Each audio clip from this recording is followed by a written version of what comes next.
What's up, queens? Welcome to the Female Dating Strategy Podcast, the meanest female-only podcast on the internet. I'm Ro. And I'm Savannah. All right, here's our long-awaited episode about feminist sex. More than likely a multi-part episode. Let's talk about sex. Let's talk about sex, baby. And this was in response to, well, a few things, but primarily the depictions and discussion of what feminist sex is that's coming from what we would call lib fem media. Even the term just makes me cringe, like feminist. It gives me like the same reaction when it's like when they say like feminist porn. It's like, ugh. Yeah, because it's so misguided and fluffy, and I feel like they don't want to say the thing. They don't want to define the real problem. So if you are subscribed to our Patreon, we did an episode that we just released on Friday about an article that was posted in Vogue that was trying to define what feminist sex was. And to recap, here's a couple of their answers. The first one being, feminist sex is about having a sex life that is free of expectations. That was definition number one. Definition number two was, feminist sex is about having the sex you want to be having rather than the sex you think you should be having and getting maximum pleasure. And then definition number three was, feminist sex is essentially good sex. Learning how to ask really good questions and listening to the answer you receive is key. I'm here to tell the audience today why all of that is horseshit. Now, it's house shit. House shit. Allow me to tell the entire audience today why all of that is collectively horseshit and they are not focusing on the actual problem. Okay, so one of the things that they don't address in here is the male half of the equation about why we're not having good sex, because that is the entire reason why we're not having good sex. And I don't understand how we can talk about feminist sex and not talk about the inherently unequal power dynamics between men and women currently and historically that have contributed to us not having the sex that we want. It's like they do everything but name the actual problem. Name the problem. Like, if you read the article itself, like they direct a lot of advice in quotation marks towards women, and then there's like two sentences towards men, even though they are the problem. So I have an idea that perhaps they know, they just don't want to say, you know, what the problem is in order not to alienate their audience or whatever, or piss off men, or I don't know. But it's just mind-boggling that all this advice, that they'll talk around the problem, they'll direct the solution towards women, but men will maybe get a sentence or two, like max. Any article that talks about feminist sex that doesn't mention men is completely missing. Is garbage, right? It's like, we're not having good and feminist sex because men don't want us to have it. And that is the only reason. They don't want us to have it. That's it. And again, men will admit this as well. Like, they all admit that they're selfish in bed, or that they're not really invested in getting the woman off, or they think it's too much work. Men will say this with their own mouths, and women still won't pull them up on it. Right. So if you're not focusing on men, you're not focused on the problem, because the only thing stopping us from having good sex is, one, the lack of education about our bodies, understanding how our bodies work. And once again, men don't want us to have that. And also men's failure to comply to our sexual desires because they don't want to. So I feel like when we're talking about this, if you don't address those two huge factors in why women aren't having better sex, and it's pretty much primarily straight women, by the way, almost entirely a problem for straight women, not really a problem for other variations of same-sex couples or straight men. So it's clearly not just about, in any way, just about like these specific acts in the bedroom. And there seems to be this over focus on whether certain acts are feminist or not within the bedroom. But I'm like, overall, what determines whether or not we're having feminist sex starts far, far, far before we ever get into the bedroom. And if we don't talk about that aspect of it, then we're not actually talking about feminist sex. You're just talking about like specific sex acts and then like the inherent dynamics behind it. So I would like to posit an FDS definition of feminist sex. What is feminist sex? So let me put forth the FDS definition of feminist sex. So this is what we came up with. And you heard it here first, ladies. You heard it here first. The ability for women to express and exert compliance to their sexual desires from men and in the culture, and the ability for women to make informed, healthy decisions about their body, free from male social, economic, legal, and political influence. That's our definition of feminist sex. So are you able to exert compliance to your sexual desires from men? Are you able to express them freely? Does our culture support women expressing them freely? Does our culture support women having enough education about their body and their sexuality in order to understand and express their desires outside of men's influence, right? Like you have to almost think of it like there's two polarities here. There's men and the sexual desires that they want, and then there's women and the sexual desires that they want. And there's some overlap and there's some spectrum, but a lot of it can be actually competing interests. Right. And I feel like everyone wants to tiptoe around the fact that there are competing sexual interests between men and women because people don't like to, at least this lib fem shit, they don't like to talk about that aspect of it. It's like, I get annoyed because I feel like they don't really want power, right? They don't really want to fix it. Yeah. And it's also the fact that they would have to then acknowledge that the men they are seeking to engage with are not looking to engage with them on the same level. Like this whole idea of equality between the sexes is nonsense, as I've always said, because men aren't interested in being equal with women. This is why equity is a better goal for women. They're just not interested. And so when we talk about sex, it's like men aren't actually interested in making like sex equal, in quotation marks, for women. They don't care about it. And this is where the lib fem media is so misguided. And this is why a lot of women who follow the so-called, if a man can shag around, I can do it too. If a man can do this, they end up very, very disappointed because they are almost being led into a game or a trap where there's no way of them winning. Right, because they have no ability to exert sexual compliance from men, right? That's why so many women that end up having a lot of sex are never having a lot of good sex because there's one, lack of education about their bodies. They don't necessarily know how their bodies work in the first place. So they're just out there guessing with a lot of different sexual partners. And then also when they're having these sexual encounters, they're often not able to get men to comply to the things they actually want, right? And it could be because they just don't have the equipment, meaning they dick too little, or eeny, meeny, teeny little short dick man. You are going to hell, but so am I. I mean, but facts, right? Or the guy just doesn't have the patience, equipment, and skill, or he doesn't care about them enough to do it. Yeah, he doesn't care. That's a huge part of it. That's the main thing. They just don't care. They think sex exists to service them primarily, and they operate like that. And any encounter you have with men starts with that, more than likely, unless they're a particularly aware and skilled and mature sexual person. For the most part, men go into sexual encounters with a high degree of selfishness because they haven't been taught not to, or there's no consequences for them not doing it, or very little consequences. And a lot of men's eyes, if they have sex, whether or not it was good for you or not, they don't particularly care. It doesn't cost them anything to give you bad sex, right? And the informal gossip network, which I think is a great thing for women to try to exert power, like if a guy's really bad in bed and that gets around, but like often that never really gets around. So a lot of men just feel like I had sex, or they'll just call the girl a whore and then like she gets slut shamed, so then they don't care. Yeah.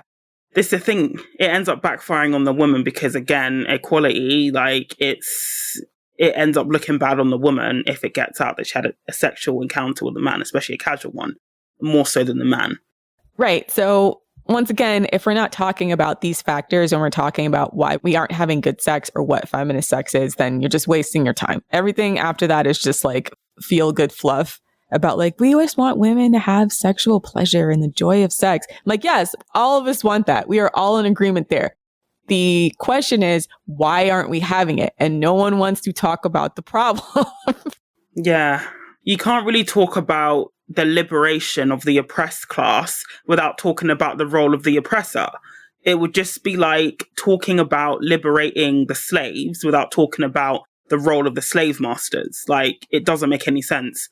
So the purposes of discussion for the rest of this episode, FDS is going to focus on the 2 points that we bring up about women's ability to exert our influence on men as far as sexual compliance, and the ability for women to make informed, healthy decisions about their bodies, free from male social, economic, legal, and political influence, because we look at it like a strategy, right? So I feel like liberal feminism, they have so much focus on what it should be ideologically and not on a tangible, granular level. So our focus on feminist sex for this episode and the episodes to come about feminist sex are going to be about strategy to exert sexual compliance from men to your sexual desires, to discover your sexual desires, to get education about your body, and then how to exert sexual compliance for men. Because if you don't have that, then you're not going to be able to have good sex.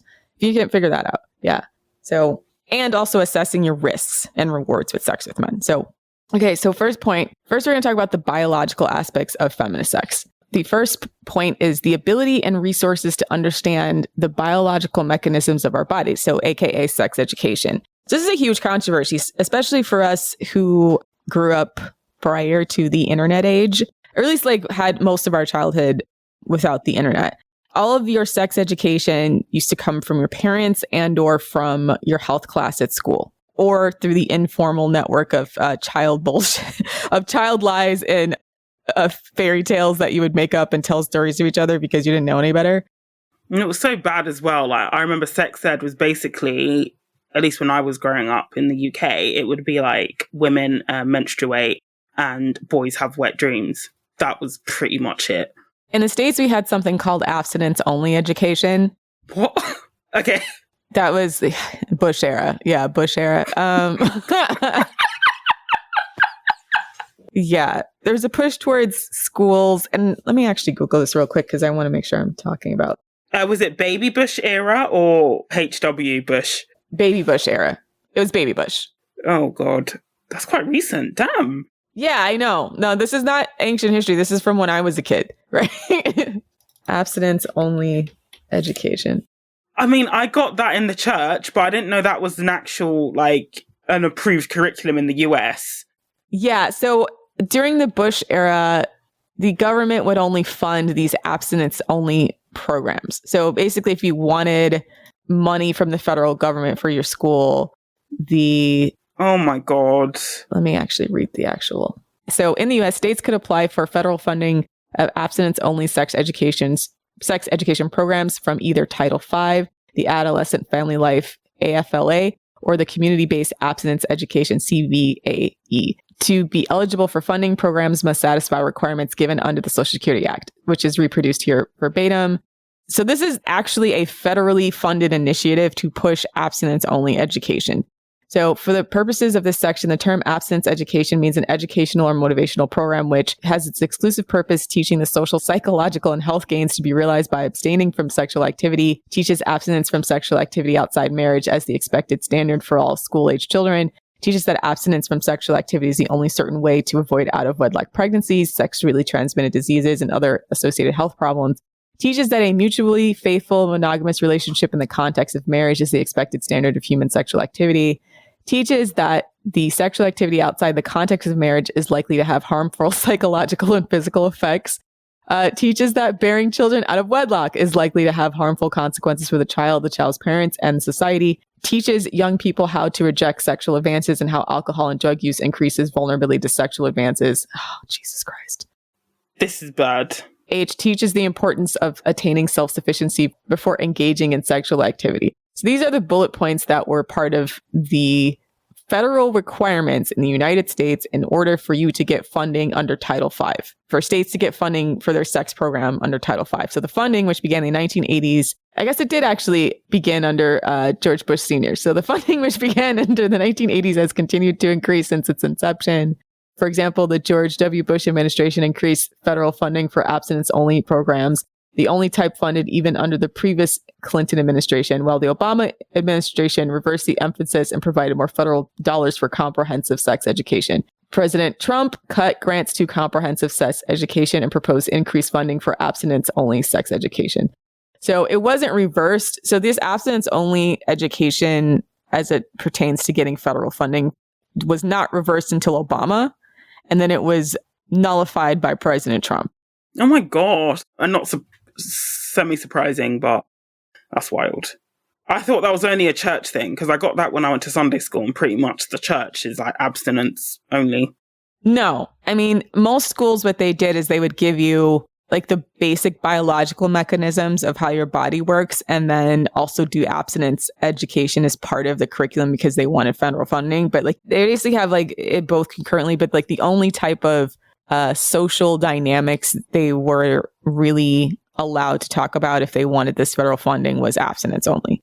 So once again, why do they want to push this abstinence only? And it's always been about controlling female sexuality. And because we've had birth control since the 60s now. So it's not about like preventing out of wedlock pregnancies so much as it's about coercively pressuring women to see themselves as sexual beings for the existence of male pleasure. And in this case, their quote, future husband's pleasure, right?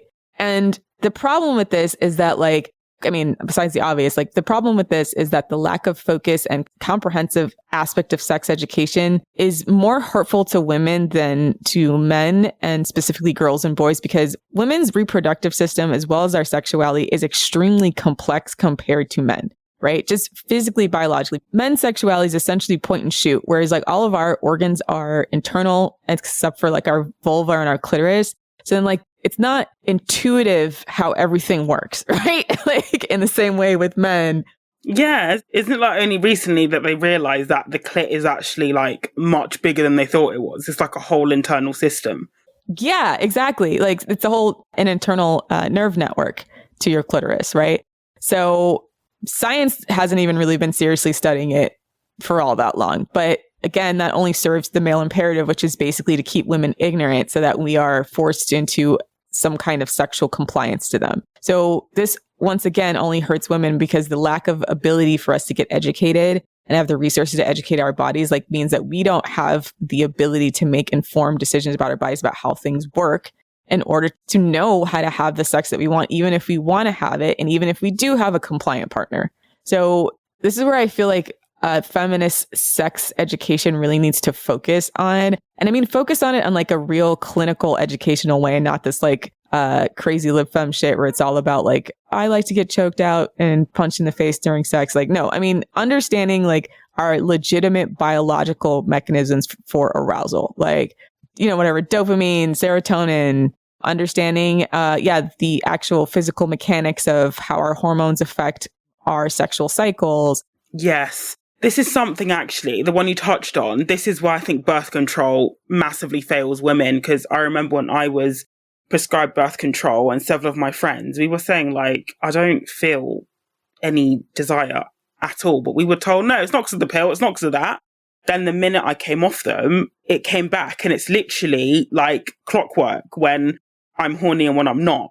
And that, so many women aren't told that when they are prescribed with contraception, that it massively fucks with your cycle and with your desire and your hormone levels. And so they think that the reason why they're not interested in sex, in quotation marks, is because of them when it's not. Right, exactly. So that's another example. So the medical industry has a vested interest in downplaying women's concerns about how our sexuality works, because obviously the pill is an extremely, extremely profitable type of medication. So understanding that there are conflicting forces and conspiring forces to keep women ignorant about how our sexuality works and to be dismissive of it in order to focus on men's sexuality and to ensure our compliance in accordance to men's sexuality. Because it's not necessarily a problem for men that we're not enjoying the sex because of our birth control, right? Because our birth control makes us feel hormonal or bloated, etc., or lacks our sexual desire. Outside of just medication, even things the position of your cervix, one thing I didn't know for a long time, and now that I read it, it makes sense about where your cervix can sit in different spots during different parts of your ovulation cycle. And so sex feels different, right? So there's just little things that are important for us to understand physiologically, as well as understanding the interaction of medications in the medical industry and the different types they try to do. And also not even just the medical industry, but the sex toy industry, them trying to offer us solutions that don't necessarily benefit us, but help them sell a product. Yeah, exactly. So I feel the next generation of feminists really needs to be focused on truly understanding women's sexual mechanisms from a biological granular level. We should have a lot more research on this by now, but we don't because of lack of funding, lack of interest. Well, we know why, right? The lack of interest, yeah, in science, majority of the funding is obtained by male researchers. Right. And since we have federal initiatives not promoting it and promoting things like abstinence only education, then there's no financial incentive that they can draw a line to create these products. So I'm hoping as we get more female scientists, biologists, doctors, anthropologists, that these women who are educated enough can start to put forth more female-centric hypotheses, research, narratives based on their experience of treating female patients and studying women, so that we're not just out here in the dark in the way that we've been for so long. about how things work, right? Obviously, we know more than our ancestors did, but just understand that, like, in the absence of knowledge about how women's bodies work, the culture always tends to blame us. You know, before we understood about DNA and gametes and how sex is determined by the sperm, if you couldn't produce a son, the woman was blamed, right? Even though we know now that whether or not a woman has a son is determined by the man's, whether or not a baby is a boy is determined by the man's sperm. But in the absence of that kind of knowledge, it was just thought that some women couldn't produce sons. So I feel like having the ability to really like force the education and science into a place of a female-centric narrative only serves to benefit us, so that men aren't allowed to exert a lot of ignorant assumptions in the absence of information. Yes, exactly.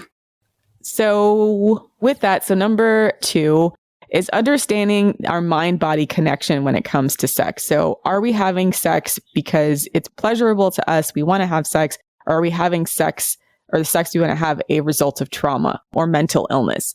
So this is a bit controversial because this comes down to the discussions we've had over and over again about a lot of the people that get into BDSM or why BDSM is pushed. And they've even had people advocate for things like BDSM therapy. They do have that. They actually have that as well. Like, if say like somebody's to BDSM and they're in therapy and their therapist kink shames them, i.e. expresses concern over it, they'll be like, "Oh, just find a kink friendly therapist." When it's like, sometimes the self-harm is the BDSM.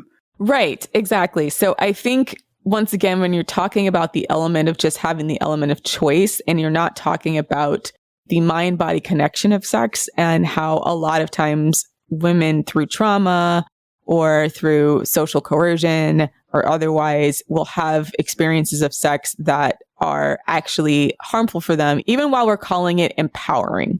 It's just like how people in the BDSM world can never tell you why, like, 99% of subs are female and 99% of doms are male. They'll always throw in the whole, well, female doms exist. I'm just like, well, yeah, like, no one's denying that. But the gender split is massively in favor of the women being the subs and the men being the doms, which tracks general gender stereotypes and gender dynamics in the wider world. Yeah. And understanding your sexuality sometimes is a function of your self-esteem. I mean, truthfully, like, sometimes when you don't have a good relationship with your body, you'll seek out sexual experiences that reinforce that kind of thing. And I feel like it's important for us to talk about that from an education standpoint. So if our first point was about just the physical, biological components, this would be the psychological components, which a lot of times is biological as well, but also like socially enforced. So understanding those narratives, creating a mind-body connection, and for women to understand when they're seeking out sex or having sex is not making them feel good, or like articulating things that aren't making them feel good, because there's actually connection to how bad they feel about themselves and their body. So the idea is to raise women's self-esteem so that the sexual pleasure that you're having is not a function of you just not having the self-esteem to ask otherwise, or feeling you deserve crap, you know? Yeah. And another thing in general, more broadly, is that a lot of people struggle to articulate the why when they do something, right? So I've worked in recruitment a lot of the times, and lots of candidates fall down. They have the experience, but they can't articulate, or they forget to articulate the reason why they've done something, which is where the higher marks come in, because it tracks the applicant's thought process, right? It's the same with sex. People think it's a bad idea to ask themselves why they're doing something, right? They just think, I enjoy it, so therefore I enjoy it, and I'm just going to move on. But really, really ask yourself, what is it you're getting out of your sexual encounters? Why do you have sex in a certain way? You can either understand yourself better, and then, when you have a better understanding of yourself and your wants and your needs, it's easier to go for that. Or you might actually find, well, hang on a minute, I don't know why I'm doing this, or the reason why is rooted in some sort of trauma, and you can act accordingly. But asking yourself why is not doubting yourself necessarily, or it's not anti-sex or whatever. It's just getting a better understanding of yourself and your thought process, because once you have that, it's then a lot easier to advocate for yourself, because you'll know what you need to have good sex. Exactly. This episode of The Female Dating Strategy has been brought to you by Manscaped. And it might be the most FDS-aligned advertiser of all time. Absolutely. Let's go ahead and read this whole ad copy from top to bottom, because Scroats, let us learn you how to be attractive to your woman this Valentine's Day season. Breaking news, ladies. Manscaped are now selling beard products. That's right. That's right. The leaders in grooming are revolutionizing the men's hygiene game once again with the Beard Hedger Pro Kit. It all starts with the Beard Hedger. The cordless trimmer has a rotary wheel with 20 hair cutting lengths, all with one guard. So no more messy drawers full of extra add-ons. You hear that, ladies? No more messy drawers. Unless he has skid marks, and then we can't help you. You're on your own with that. Plus, he can sculpt his look however his heart desires to fully unlock his bearded confidence this Valentine's. Even better, you can save 20% off and free shipping by going to manscaped.com and using the code FDS. Damn, I just really, really love a guy with a good beard along with good hygiene. I mean, this is our 100th episode, is it not? We're 100 episodes in. For 100 episodes, we have begged you to trim your beard and pubes. For all our male listeners, this Valentine's Day, surprise your woman with very neatly trimmed beards by going to manscaped.com and getting free shipping and 20% off by entering the code FDS. And if you're a woman and you want to give your man some explicit hints about what he needs to do that'll make him feel good, make him look moisturized, and let's face it, it's also kind of a gift to yourself because you're helping him look more attractive to you, then go to manscaped.com, enter code FDS for 20% off and free shipping. The Beard Hedger Pro Kit is the ultimate Valentine's Day present to give his Cupid an arrow from Manscaped this V-Day. 7 million men trust Manscaped with their balls, and it's time to trust the hair up top with them too. And along with having only one guard, which leaves little mess, it's also waterproof, which means he can shave in the shower whilst he's washing his ass to avoid all that hair in the sink or on the bathroom floor. Double tasking! Multitasking, yay! The titanium coated T-blade is tough on hair but smooth on his face. Manscaped and Valentine's Day are the perfect pair, and the new Beard Hedger Pro Kit doesn't end there. So what comes in the Beard Hedger Pro Kit? So you have a beard shampoo and conditioner. It's specifically designed to moisturize, reduce ingrown hairs, and replace natural oils and promote beard health. No one likes a dry, scraggly, brittle struggle beard. Okay, so get that shampoo and conditioner and moisturize your beard every day. Every day. Every day. And follow up with their beard oil. The Manscaped beard oil relieves dryness both on the beard and on the skin beneath, while adding a little shimmer and shine, making him look extra fine. And the kit also comes with a beard balm, a pomade that shapes and styles and moisturizes and tames your beard for a sculpted look. 3 free gifts: a brush, a comb, shampoo, conditioner, beard balm, beard oil. What are you waiting for? I'm actually angry you're still listening to this commercial and you have not yet gone on to manscaped.com, entered code FDS to get free shipping and 20% off so you can look attractive for your woman this Valentine's Day. Nobody likes a weird beard. And for women, this is a great gift to get them to get their hygiene together. So women, if you have a man who has a beard and he doesn't know that there's all these products out there to help him get his hygiene together, this is the perfect time to broach this discussion during Valentine's Day under the guise of a gift. Tell him he needs to moisturize that scruggly, smugly beard. The one that like scratches up your whole face when you go to kiss him, makes your badge feel like it's on fire when he's eating the box. Head over to manscaped.com today using the code FDS. Beard Hedger, 1 stroke, 1 guard, 20 lengths. Manscaped.com, code FDS.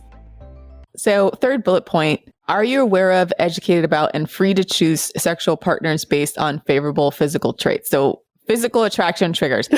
No.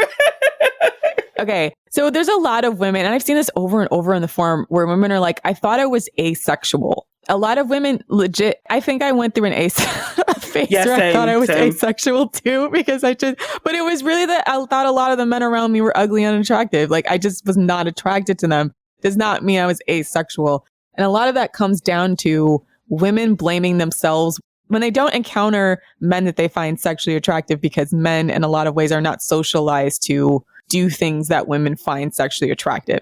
So I think this is actually huge. Like a lot of women, their sexuality is so shaped by men because a lot of our first introduction to what sex is comes from porn, that they don't have the ability to connect with themselves enough to realize like, what types of things am I actually attracted to? Like think through about, like legitimately think through and think about when you look at a man, what turns you on about him? Yeah, it's like almost the reverse in that episode when you said like people should move to different locations as well. I'm taking that advice in terms of men. Literally, I thought I was like asexual until I go on holiday to Europe and actually every other man is like wood, shag. But in Britain, my radar doesn't go off ever. Like maybe once every 5 years. So I'm literally like, honestly, like I'm not saying other women should do this, but I'm trying to get out of England for that reason. So I can see more men I'm attracted to, generally. Deadass. And it's just nice. And even if you're partnered, like, it's just nice to have like men that you find visually appealing just to look at, you know? I think that keeps your sexuality in check. They say that there's plenty of fish in the sea. Sometimes that sea's full of dead, rotting anglerfish. Honest to God, like location does make a massive, well, at least in my experience, location makes a massive, massive difference in terms of like sexually attractive men or like visually sexually attractive men. Yeah, fish in different waters. Like you don't have to keep dipping your toe and pulling out. In the dirty Thames, go to the Atlantic. In the dirty Thames, pulling out like ugly ass blob fishes and stuff. I think that's actually a huge studied part of women's sexual attraction mechanisms is that a lot of the men around us don't do enough to actually be sexually attractive to us. And so it's not that you're asexual, it's that the men around you just aren't attractive. The ability for women to recognize that and then start to articulate why a man is not sexually attracted to us is so important. So I'm actually huge on body shape. I have a whole diagram. Your body shape. Your body shape.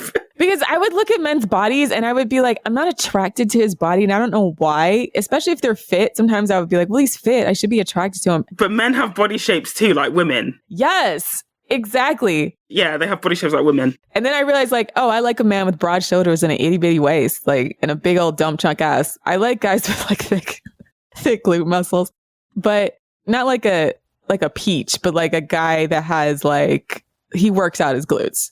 Like aerodynamic thrusting power. Look at that bonus episode on the Patreon. Like flat bums on men just piss me off. I've spoken about this in the Discord, but it just pisses me off, especially when like men don't really have to do a lot to have a decent bum. Like they can literally play basketball or, you know, ride a bike every so often to grow their glutes. But when it's like totally flat, it just annoys me and it's not attractive.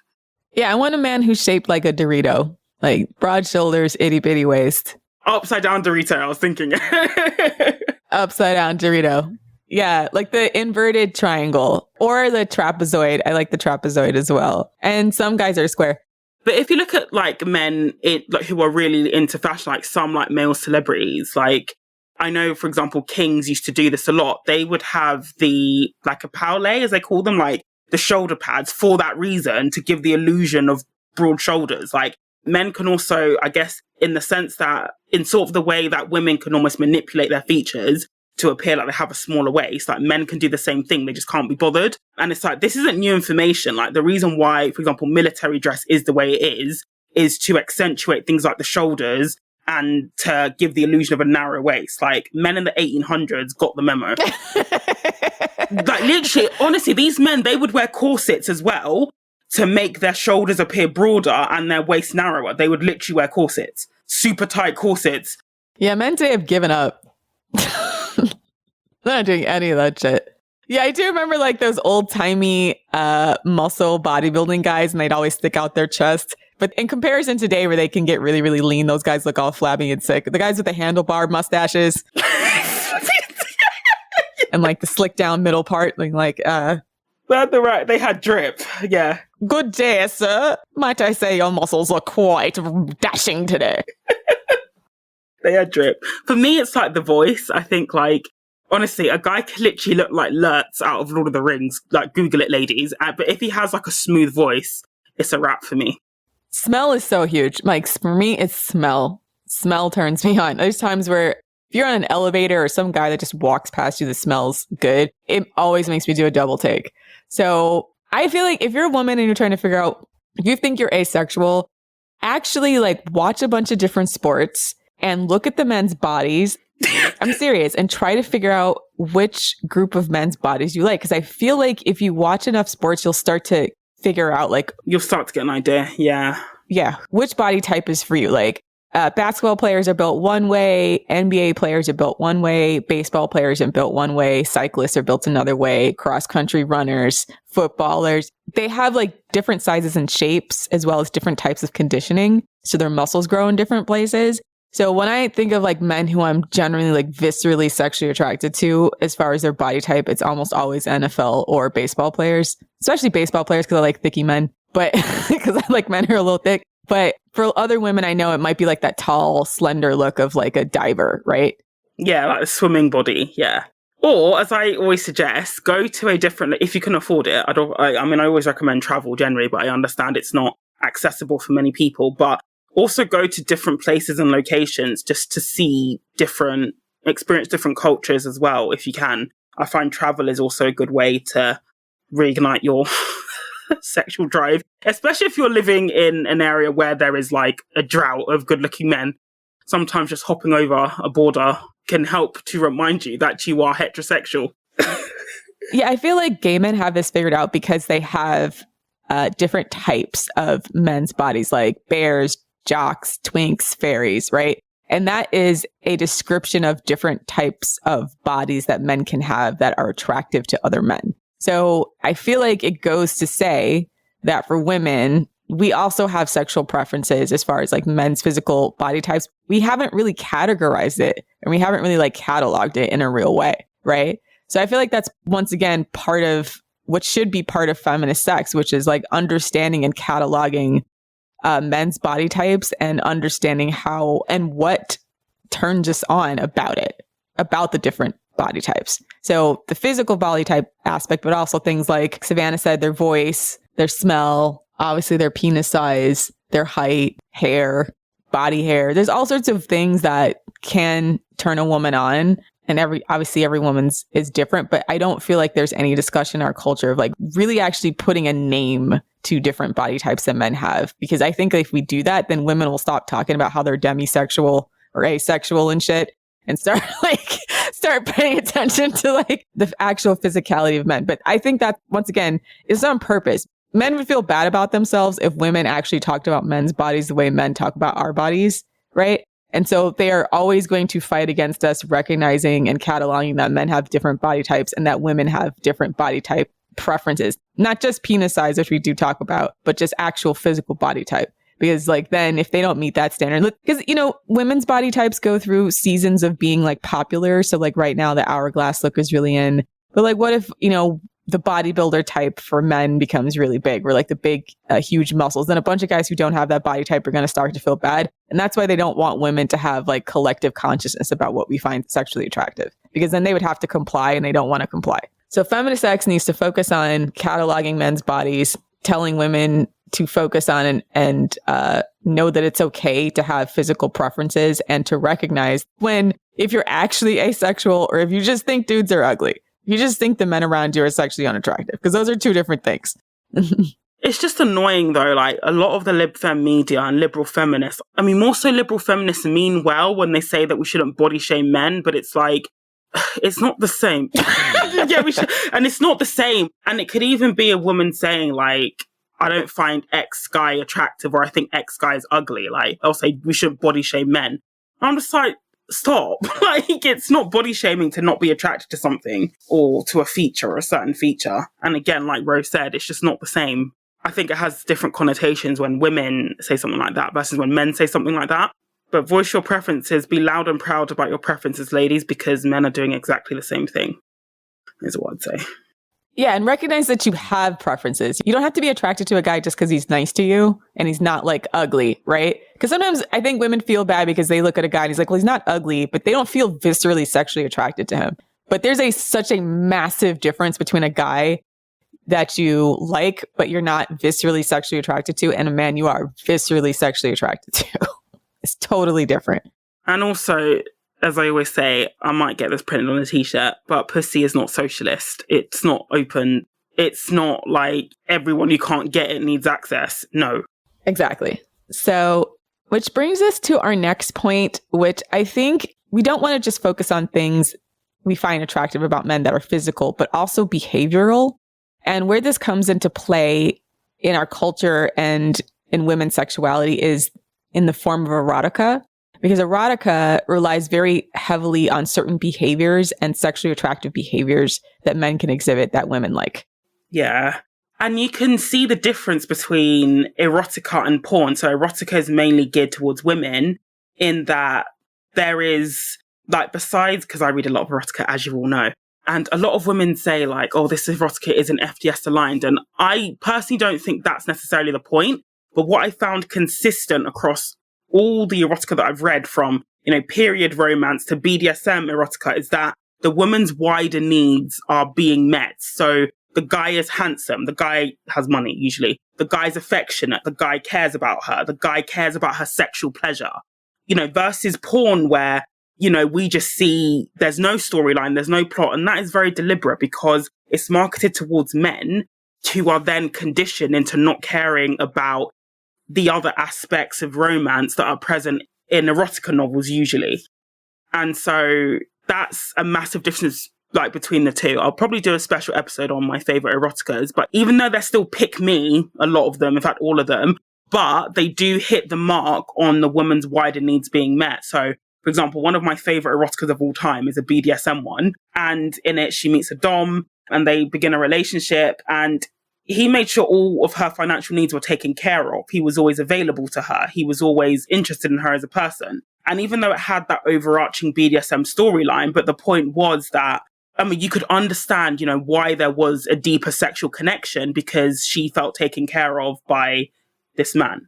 Yeah, I think erotica is a good place to start when we talk about what women's sexuality would look like if it was somewhat free of male coercion. And if men showed up and actually fully did their part as well. Yeah, because it's really, really comprehensive in comparison to gonzo porn, right? Like, just like Savannah said, gonzo porn, there's no plot. It's just a woman and a man, or a woman, or multiple men, multiple people have sex in a very out of context way. That's not necessarily how women's sexuality works. That seems to be primarily how men's sexuality works. And so I feel like it's really important to recognize that women's sexuality has a much more comprehensive set of factors that we need to feel sexual attraction. And I feel like we need to fight for that and push that forward as just as equally valid and as a sexuality as what our porn culture has turned us into. So a couple of points to back up what Savannah's saying about erotic novels. I never really read BDSM, but I did go through my trashy romance novel phase, like everyone does. So yeah, a couple of the tropes that I liked of the books that I read, and you see this over and over. The guy's always handsome, right? He's always tall and handsome. So I feel like universally, at least I've never read an erotica that was about a man who was shorter than the woman. I don't think I've ever seen it. Or a guy who was admittedly unattractive. Like, they always go into great detail about how, he's got washboard abs, or he's tall, or he's got a clean-cut jaw, or full head of hair, stuff like that. Yeah. Yeah. So women's sexual attraction universally seems to be tied to height. So sorry. Doesn't mean that women won't find shorter men attractive. I just think it's not as common. I think most commonly women are sexually attracted to men who are, doesn't have to be super tall, but at least taller than them. I mean, ultimately, erotica is based on the author's pick, and they're aware of this too. Also, bearing in mind that a lot of erotic novels are actually written by men, but they're released under a female name. Interesting. I think all the people that I read were actually women because they had photos and would do book tours and stuff. But okay. So another thing that you'll see in a romance novel is there's usually some kind of journey, and the entire journey is part of the sexual awakening itself. So this is why, once again, it's such a contrast to gonzo porn. And I think this is why men don't understand our sexuality, because they want it to be if I plug in X and Y factors, it should spit out Z. But it's actually the journey of discovering the sexuality with another person is part of our sexual turn-ons. And men always want to skip past that part. And I'm not even talking about just foreplay. I'm talking about the getting to know that person. And it's part of the intimacy as well. In, recognizing that there will be sometimes barriers that need to be overcome. There'll be shyness, there'll be nerves, but it's also navigating through that together. And the man in this instance, in a lot of the articles I read, he was always very supportive or had some further insight or scaled back. Do you know what I mean? And it's just stuff that doesn't really play out in things like porn or even heterosexual relationships more generally, when they want sex by the third date before they even know when your birthday is. Yeah, that's why we always say pushing off sex is better. And it's not just because of us trying to put an arbitrary date in place to test men or whatever, but even though it is a good test, but it's also because like you need time to build sexual intimacy. I just think that a lot of women's sexuality is slower, right? Meaning the entire process of discovering that person as a sexual being is what builds sexual attraction and builds sexual tension for women. And men don't understand that, which is why they're always trying to rush it. But I think, again, this might be a place where women's sexuality and men's sexuality is somewhat at odds. I'm not saying it's always like this, because there's some guys who are just like hot as fuck, and I get like it's a struggle to not want to fuck them. But like sometimes a lot of our sexuality does need a little bit more of a time to grow, right? The other thing that you'll see in romance novels is the man makes some kind of sacrifice or act of fealty or does an amazing feat. And I really feel like this is an understudied part of female sexual attraction as well, is that male competition, male sacrifice is actually sexy to women. And it's actually not just us, it's like sexy to female mammals. Because when you look at the sexuality of a lot of other female mammals, and this is why, you know, male moose will grow big antlers and fight each other. You know, male hippos are really like aggressive towards each other during mating season. A lot of that is because both for sexual dominance against the other man, but also like sexual display for the female.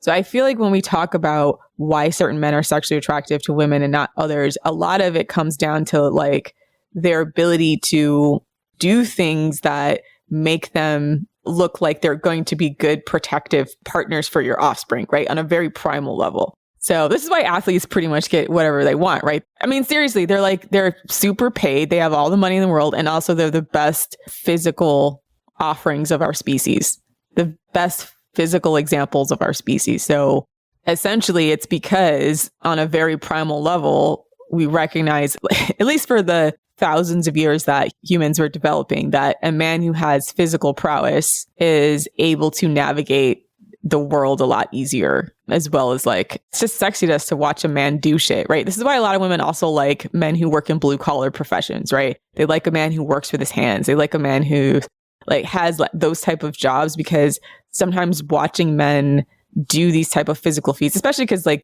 they're stronger than us, is actually sexual. Like it's sexy to watch a man chop wood, right? It's sexy to watch a man mow lawns, or, you know, and it can be sexy to watch a man like pick up a baby, right? It's just about men doing these both pro-social, useful things, physical things, using their body for good. I feel like that's also part of women's sexuality that's not talked about, because there's not really like, I think we're kind of talking about it because like now with, especially on TikTok, you're starting to see guys like get a lot of attention on their TikTok for doing things like chopping wood with their shirts off, you know, like cooking meat in like a sexy way, like chopping up meat. I feel like we're just on the precipice of recognizing this because of things like TikTok, where if you're a man and you're reasonably attractive and you're also doing like some kind of physical activity, you'll get a ton of followers from girls on TikTok. And I feel like that's a very primal sexual thing for women, is hot men doing useful things is a whole sexual trope. Like if I would design porn for women, that would be the first thing. It'd be hot men doing useful shit. Hot men doing useful shit for society. The other part of women's sexuality, when a man makes you feel unique and special. So that's also a trope that's always in the romance novel. So there's always a guy, and a lot of it glorifies toxic relationships, unfortunately, but there's always some kind of problem for them to solve for why the man can't fully be there for her, right?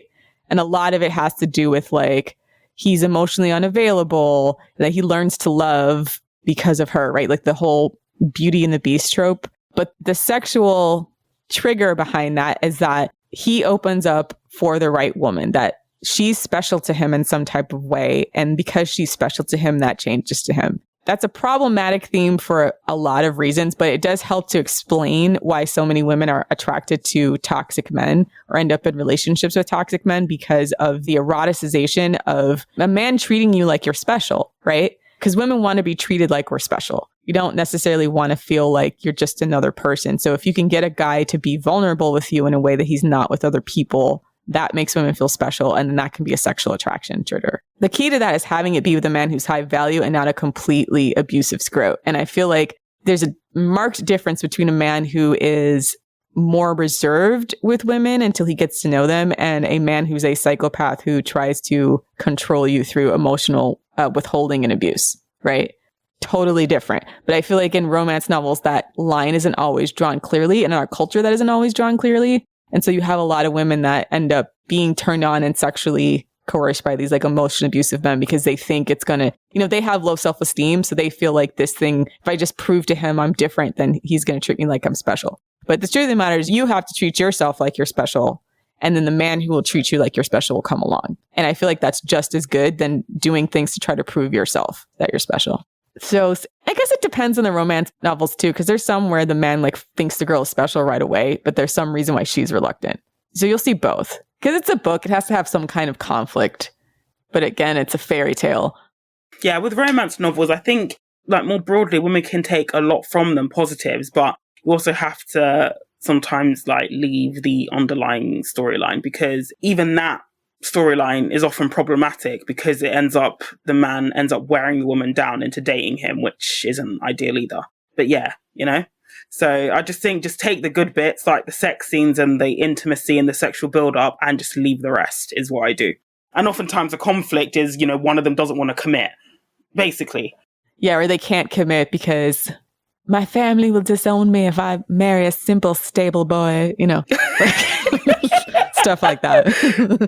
So that's some of the key takeaways we can glean from romance novels, from erotica novels about women's sexuality. So I think that's a good place to start when we're talking about like what are women's sexual attraction triggers when it comes to social interactions with men, is that erotica really provides us with a framework that seems to be pretty consistent about the types of behaviors that men can exhibit that turn us on, in addition to just being tall, dark, and handsome.